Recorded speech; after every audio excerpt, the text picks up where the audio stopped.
طيب فكره الانترنال كواليتي كنترول ازاي تم انشائها؟ هنتكلم ازاي الكواليتي كنترول ليميت الحدود بتاعته تم تحديدها، ازاي اصلا تم انشائها.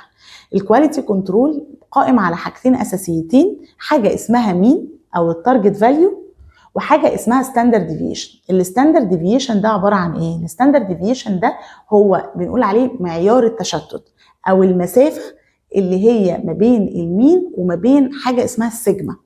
طب دي نشأت ازاي؟ احنا لو نرجع للاحصاء في حاجه اسمها نورمال ديستريبيوشن كيرف او المنحنى الطبيعي لاي داتا كتوزيع، المنحنى الطبيعي لتوزيع الداتا. المنحنى الطبيعي لتوزيع الداتا ده ليه تقسيمه ثابته احصائيا. التقسيمه دي بتقول ايه؟ بتقول ان المين او المتوسط بيقسم الداتا اللي انت موزعها توزيع نورمال 50% تحته و50% فوقه.